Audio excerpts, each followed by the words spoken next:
All right, guys, I'm going to keep it real. I've been an Indianapolis Colts fan my entire life.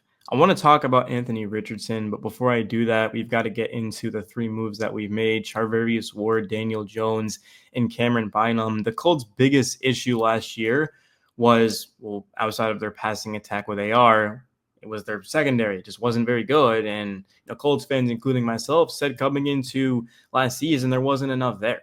And we were right. Nick Cross had an amazing year. I thought he should have been a Pro Bowler. Jalen Jones is kind of an inconsistent corner with a lot of potential. It's kind of like boom or bust. And then, of course, now you've got Ward. You got Bynum in there. Juju Brents can't stay healthy. Daniel Scott can't stay healthy. He missed the entire year once again. And Kenny Moore continues to be one of the best, if not the best nickel in football. He's unbelievably good. But the secondary, it's so much better. And also no more Gus Bradley. So not only is it a better defense, but no more Gus Bradley. So I think the D is going to be very, very good.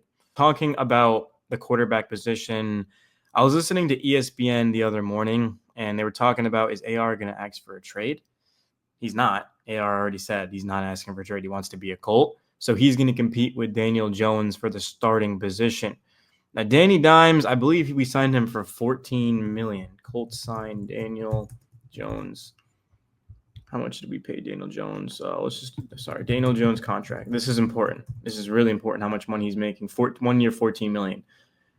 That is a lot of money for a backup quarterback. That shows that the Colts are coming after Anthony Richardson and saying, you better prove it right now or we're moving on from you. Would I be surprised if AR ends up being traded? No. Do I want him to be traded? No. Anthony Richardson, I'll say he's my second favorite player on the team. He's a quarterback. He's 6'4", 250, runs a 4.4, can throw the ball 80 yards.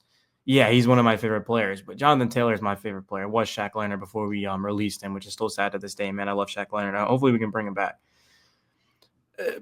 Just looking at last season, it didn't go anywhere remotely close to what I thought it would be. We had an easy schedule. The Texans stunk. Sure, they won a playoff game, but the Texans weren't that great. We had a great chance. And both games we played them, the first one, they ran for like 250 yards and beat us. In the second game, AR threw an interception on our own 15, 20-yard line at the end of the first half, and then that led to a touchdown a couple plays later. So it was like things like that. We just kind of beat ourselves. But the passing attack was so bad. AR could not make the easy throws. Every throw AR completed was 50 yards down the field to Alec Pierce. AD Mitchell dealt with drops. Pittman kind of had a back injury and was hurt. And we ran the ball very, very well with AR and JT, but then we couldn't pass, so it didn't matter. And the only teams we beat were bad teams. The Colts didn't beat a single good team last year, man. Like the Broncos, the Texans, the Vikings, the Bills. We didn't beat those teams. Shane Steichen, I thought, regressed. Again, Gardner Minshew is a veteran. He knew the scheme. So, of course, in Steichen, and they played well the first year he was here. But Steichen was brought in to transform Anthony Richardson. And if you look at top-tier coaches like Kyle Shanahan, yes, Brock Purdy is way more polished than AR. I mean, Brock Purdy is as polished as it gets, of course, when he came out of college. But they got to put some of the blame on Steichen, too. I thought some of his play calling was bad. Remember, Steichen did dial up that AD Mitchell passed against the Broncos that went to technically it wasn't a pick six. It was a fumble recovery for a touchdown, but you guys get what I mean. That was a horrible decision. I could go back and look at the film. I don't remember at the top of my head. I don't really care too much. I'm just letting you guys know from a Colts fan that watched every game, every snap. I didn't think Steichen was amazing. So he's going to have a chance to bounce back. But this is a make or break year for Ballard. It's a make or break year for Steichen. And it's a make or break year for Richardson. If it were up to me, I'd fire Jim Irsay right now, but I can't fire him because he's the owner of the team and I'm just a fan. But if I could, I would.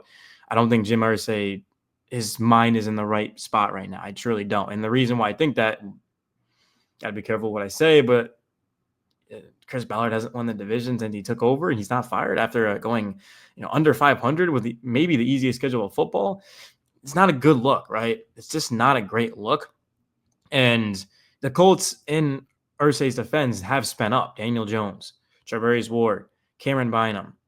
But they also didn't have much of a choice because if they didn't do that, Colts fans would not have shown up to the games, right? If the Colts didn't make the moves they did, can promise you there's a lot of Colts fans listening and they'll back me up if they're even watching 5 minutes in, but they'll back me up. They're not going to the games. I had plenty of Colts fans telling me that they're not renewing their season tickets. They're not showing up. Week 18. I get week 18 is much different than week 1, but week 18 against the Jags, there's probably 5 Colts fans in the crowd. I'm exaggerating, but there wasn't many. So as a fan of this team, last year I got my hopes up. They disappointed me.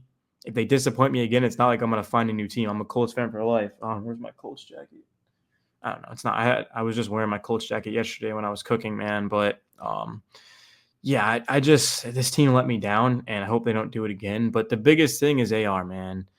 It's one thing to win, but it's one thing to win with your franchise quarterback that you drafted and developed. Daniel Jones could have potential and could be a good story. Maybe he has like a Sam Darnold type of year where he goes from the 49ers as the backup and then all of a sudden goes to the Vikings and his MVP. Like that could happen.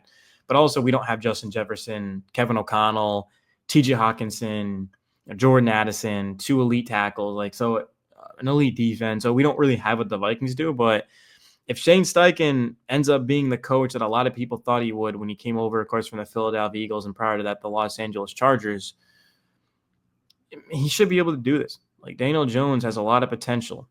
Anthony Richardson has a lot of potential. And I see people making fun of us for having maybe the 2 worst quarterbacks statistically in the NFL, but they're boom or bust players. And the Colts, you have to think of it this way. If one of those guys works out, they've got their quarterback of the future. If they both don't work out, the Colts are going to suck and they can just draft Arch Manning or they can draft some sort of QB in the class. But I don't think I've ever wanted a Colts player to work out more than Anthony Richardson, man. Nobody will compare to Andrew Luck. When I watch Andrew Luck, I mean, my goodness, was he a bad man. He was unbelievable.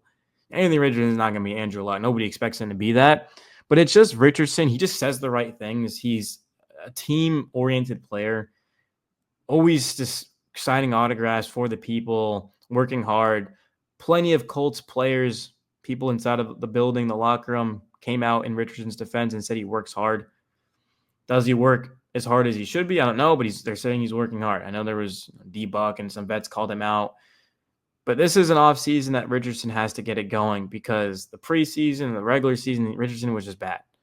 He's just bad. And he's going into year 3. It feels, is it just me or does it feel like Richardson's going into like year 2? Like he just was a rookie. Well, he was hurt the whole year, so I guess I'm not completely wrong, but and Richardson also got hurt again. I don't know, man. Durability, just overall play. It's a big year for Richardson. I'm rooting for him.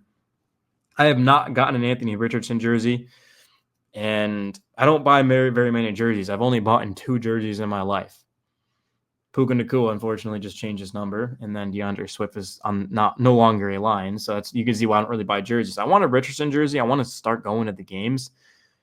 But this team just has to show me something, and they have by the moves they've made. But I think this is a huge summer.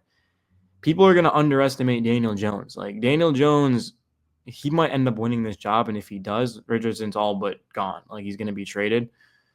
But I hope Richardson wins this job. I do. I hope Anthony Richardson wins this job. I hope he becomes a star and leads us to a Super Bowl, but I don't know. I'm just thinking about it. The Colts let me down so much. I used to be like, last year, I'm like every day, I just couldn't stop thinking about the Colts. And then after the Broncos game, I was like, the Broncos game kind of was like, put me down. And then the Giants game, that just completely cut the switch, like flip it, right? I just was, no. But yeah, I'm out, guys. Peace.